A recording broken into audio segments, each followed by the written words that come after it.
வணக்கம். நம்ம சேனலுக்கு தொடர்ந்து ஆதரவளித்து கொண்டிருக்கும் நல்ல உள்ளங்களுக்கு நன்றி. முக்கியமான விஷயம் இல்லை, ஆனால் அதிமுகவுக்கு முக்கியமான விஷயம். அதிமுகவில் நிறைய பேரை உள்ளே சேர்க்க போகிறார் எடப்பாடி. குறிப்பாக பார்த்தீங்கன்னா, தஞ்சாவூரில் இருக்கக்கூடிய ஓபிஎஸ்ஸின் வலதுகரமாக இருக்கக்கூடிய புள்ளிகிட்ட எடப்பாடி பேசிட்டாராம். அநேகமாக எவ்வளவு விரைவாக வருமோ அவர் சேர போகிறார். ஒன்று. இன்னொன்று, வேல்முருகன், திமுக கூட்டணியில் இருக்கக்கூடிய வேல்முருகன் தவாகாக்கு போக போகிறாரா அப்படிப்பட்ட பேச்சு இருக்கும்போது, விஜய் அவர்கள்ட்டையே வேல்முருகனை பற்றி தப்பாக சொல்லியிருக்காங்க. அதனால் திமுகவில் இருக்கிறது பெஸ்ட்டாக, இப்போ என்ன பண்ணுறதுன்னு தெரியாமல் அவர் ஒரு யோசனையில் இருக்கார். என்ன நடக்கிறது? குறிப்பாக பார்த்தீங்கன்னா அதிமுக வந்து ரெட்டலை கிடைக்குமா இல்லையா அப்படிங்கிறது வந்து தேர்தல் ஆணையத்தின் கையில். ஆனால் நம்ம எப்பயுமே சொல்லிகிட்டு இருக்கோம், எடப்பாடி பழனிசாமி வந்து பிஜேபி திட்டல, அதுக்காக வந்து அவர்கிட்ட நியாயம் என்னன்னு சொல்ல முடியாது. இப்போவும் எம்பி எம்எல்ஏ செயற்குழு எல்லாமே எடப்பாடிகிட்ட தான் இருக்காங்க. எடப்பாடி பழனிசாமிக்கு தான் கொடுக்கணும், நியாயமாக அவருக்கு தான் கொடுக்கணும். இல்லை அப்படிங்கிற தேர்தல் ஆணையம் என்ன நடவடிக்கை எடுக்கும்? தேர்தல் ஆணையம் ஒருவேளை பாதகமாக சொன்னால் உச்சநீதிமன்றம் போவார், கண்டிப்பாக போவார். ஏன்னா எல்லா ஒரு நியாயம் கூட இன்னைக்கு வந்து ஓபிஎஸ்க்கோ இல்லை இந்த சூரியமூர்த்தி அவர்களுக்கோ இல்லை வந்து பின்னால் இருக்க யாருக்கோ இல்லை. ஏன்னா கட்சி அவங்ககிட்ட இல்லை, ஆஃபீஸ்லேருந்து எல்லாமே அவர்கிட்ட தான் இருக்குது. நான் ஒரு 2-3 தேர்தலில் நின்ட்டார். கடைசியாக நடந்த இதில் அவர் தான் பிஃபார்ம் ஏஃபார்மில் கையெழுத்து போட்டது. பொதுச் செயலாளருங்கிற அங்கீகாரத்தை வந்தாச்சு. ஈரோடு இடைத்தேர்தல், எம்பி தேர்தல் அவர் தான். அப்படிப்பட்ட சூழ்நிலையில் இன்றைக்கி இருக்கக்கூடிய சூழ்நிலையில் அவருக்கு என்ன சிக்கல்? எல்லாரும் என்ன சொல்கிறாங்க? எல்லாரும் ஒன்று சேரணும், சசிகலா அம்மா ஜெயலலிதாவுடைய ஆட்சி அமையுங்கிறாங்க. அப்போ ஓபிஎஸ் ஒரு பக்கம் தொல்லை கொடுத்துட்டே இருக்கார். அப்போ ஓபிஎஸ் கிட்ட இருக்கக்கூடிய விக்கெட்டை கழட்டணும். யார் அந்த முக்கியமான விக்கெட்டை? ட்ரீட்மெண்ட் புள்ளின்னு தான் போடுவாங்க. ட்ரீட்மெண்ட் புள்ளினா வைத்தியலிங்கம் தான். வைத்தியலிங்கம் வந்தால் என்ன நல்லது? வைத்தியலிங்கம் வந்தால் கம்யூனிட்டி. இப்போ வந்து ஒரு கம்யூனிட்டிக்கு எதிராக இருக்கார் எடப்பாடிங்கிறத உடைக்கலாம். 1. 2வது, காசு உள்ளவர் செலவு பண்ணுவார். 2. 3, தொகுதியில் ஏற்கனவே ஒரு வலுவானார்.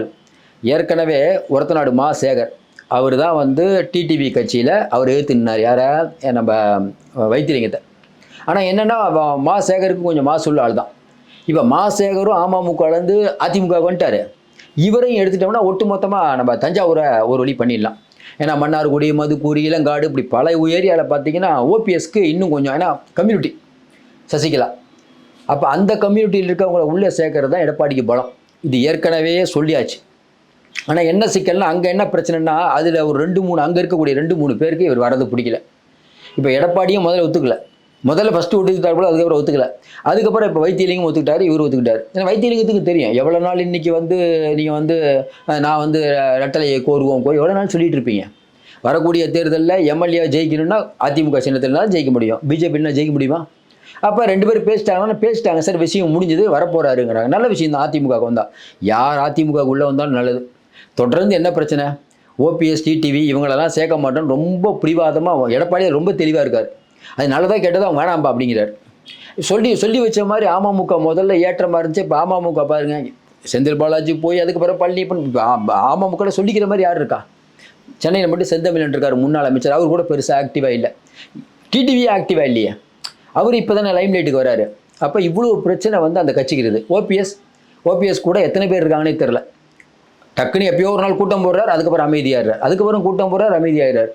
நாங்கள் தான் உண்மையான அதிமுக. எவ்வளோ நாள் இதை சொல்லிட்டு இருப்பீங்க நீங்கள்? துரோகம் என்ன சொன்னாலும் ஒன்று தாங்க, அரசியல் எல்லாமே துரோகம் தான். சசிகலாமாவுக்கு துரோகம் பண்ணார், கரெக்டு. ஓபிஎஸ்க்கு துரோகம் பண்ணார், கரெக்டு. எல்லாருக்கும் துரோகம் பண்ணார், கரெக்டு. இன்றைக்கி அவர் எந்த ரேஞ்சில் இருக்கார்? துரோகம் ஒரு நாள் வீழ்வாது. எல்லாம் டைலாக் பேசுறதுக்கு நல்லா இருக்கலாம், கரெக்ட், பேசுறதுக்கு நல்லா இருக்கலாம். ஆனால் சரியோ தப்போ இன்றைக்கி அதிமுகங்கிற கட்சிக்கு அவர் தலைவர் ஆயிட்டார். அதிமுக கட்சியுடைய பொதுச் செயலாளர் ஆன பிறகு அதிமுகவை பலவீனப்படுத்துவது வெளியில் இருக்கக்கூடிய ஜனநாயக சக்தியில் நல்லதா? கொஞ்சம் யோசனை பாருங்கள். அதிமுக பலவீனப்படுத்தினா பிஜேபி வந்துடும், திமுகக்கே நல்லதில்லை. அதனால தான் நம்ம தொடர்ந்து சொல்லிட்டு இருப்போம். விஜயை நீங்கள் டேமேஜ் பண்ண அது எடப்பாடியும் விஜயையும் டேமேஜ் பண்ணிடுவீங்க. அப்போ பிஜேபி தானே வளரும், வேறு யார் இருக்கா? எதிரில் ஒரு ஆள் இருந்தால் தானே உங்களுக்கே பலம். அப்போ எடப்பாடி பழனிசாமியும் மோடியும் சமாளிச்சுட்டு ஸ்டாலினையும் சம்பாரிச்சு ஏதோ ஓட்டிகிட்டு இருக்கார். அவர் பண்ணுறது சரியாக தப்பானா தவறு தான். பிஜேபி எதுக்கணும். பிஜேபி எடுத்தா இடி வந்துடும், சிபிஐ வந்துடும். அது இல்லாமல் பார்த்தீங்கன்னா ரெட்டலையை கொடுக்க மாட்டாங்க. என்ன பண்ணுவார் அவர்? பட்டும் படாமலும் தான் போகணும்.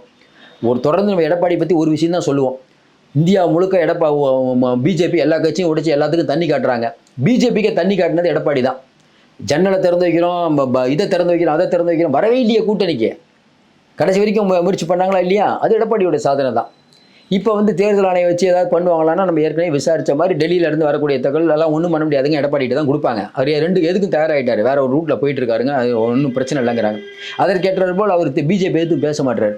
அப்போ ரெட்டலை கொடுத்துருவாங்க. இப்போ வைத்தியலிங்கம் உள்ளே வராருன்னா கூடுதல் பலம். இது வந்து அதிமுக செய்து அடுத்தடுத்து உங்கள் நடவடிக்கை எடுக்கிறாங்கிறாங்க. மறுபடியும் சொல்கிறோம், அதிமுக வேகமாக இருக்கணும். மணி 1.5 வருஷம் ஆகுது. திமுக 200 சீட்டுங்கிற இலக்கோட நோக்கிட்டு இருக்காங்க. அதிமுக இன்னும் பழைய பற்றியே பேசிட்டு இருந்தீங்கன்னா எப்போ நீங்கள் வருவீங்க?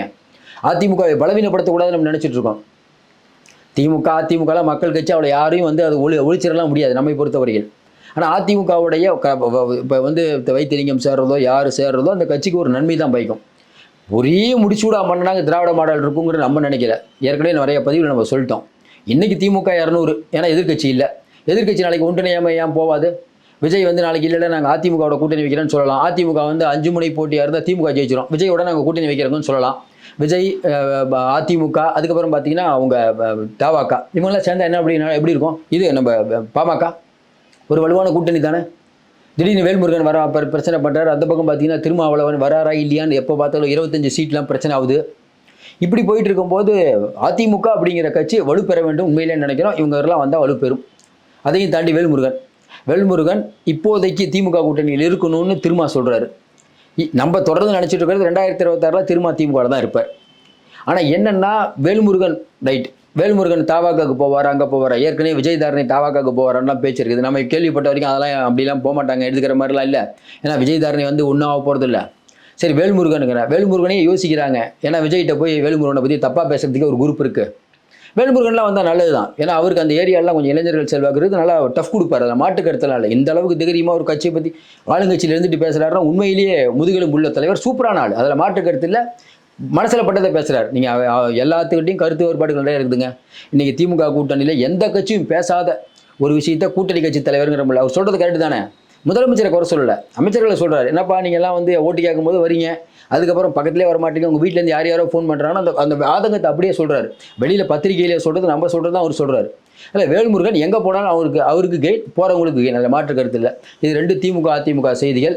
காவி கட்சியில் பார்த்தீங்கன்னா திடீர்னு பார்த்தீங்கன்னா அண்ணாமலை வந்து ரொம்ப தெளிவாக இருக்காராம், எடப்பாடி அவுட் பண்ணணுன்னு. டெல்லியிலேருந்து வரக்கூடிய தகவல்கள் அண்ணாமலையை டேமேஜ் பண்ணாதீங்கன்னு சொல்லியிருக்காங்க.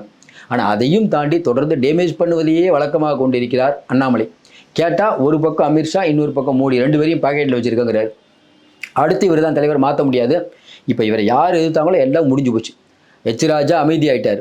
அவரை பற்றி இந்த கேஸ் வருது, 6 மாத தண்டனை, ஒரு பிஜேபியிலேருந்து சப்போர்ட்டே பண்ணல அப்படின்னு அவர் ஒரு லெட்டர் எழுதுறார். விஜயதாரணி என்ன அவங்க கட்சியில் பொறுப்பு இது வரைக்கும் கொடுக்கல, இனிமேல் கொடுப்பாங்களான்னு தெரியாது. குஷ்பு அமைதியாயிட்டாங்க, அவ்வளோதான் முடிஞ்சுக்காது. அடுத்து பார்த்தீங்கன்னா இவங்க நம்ம தமிழிசை 2 ஸ்டேட்டில் இருந்து பெரிய அளவுக்கு இருந்தாங்க. இன்றைக்கி அவங்களும் பாவம் டவுனில் இருக்காங்க. அண்ணாமலை இருக்கும் வரை அவங்களும் ஒன்றும் டெவலப் ஆக முடியாது. பொன் ராதாகிருஷ்ணன் அமைதியாயிட்டார். வேறு யார் பேசுகிறா சொல்லுங்கள், கொஞ்சம் யோசனை பாருங்கள். ஒன்மேன் ஆர்மி அண்ணாமலை தான். அண்ணாமலையை பொறுத்தவரைக்கும் இந்த விஷயத்தை எனக்கு ரொம்ப பிடிக்குது. எல்லாத்தையும் ரொம்ப எச் ராஜாலும் ரொம்ப ஓவராக பேசிட்டு இருந்தார். அவருக்கெல்லாம் ஒரு பெரிய டஃப் கொடுத்தாரு. அப்படிங்கும்போது அண்ணாமலை தான். இப்போ அண்ணாமலை யார் சொல்கிறாரோ அவர் தான் மாவட்ட தலைவர்கள் ஆவார்கள். ஆனால் காவி கட்சியில் யாரும் இணையறதில்லை. நயினார் நாகேந்திரன் திமுகவுக்கு போகணுங்கிற முடிவில் இருக்காரு. மீண்டும் சந்திப்போம். நன்றி, வணக்கம். உங்களுக்கு இந்த வீடியோ பிடிச்சிருந்துச்சுன்னா லைக் பண்ணுங்க அண்ட் உங்களோட கருத்துக்களை கமெண்ட் பண்ணுங்க. மறக்காம சப்ஸ்கிரைப் பண்ணுங்க.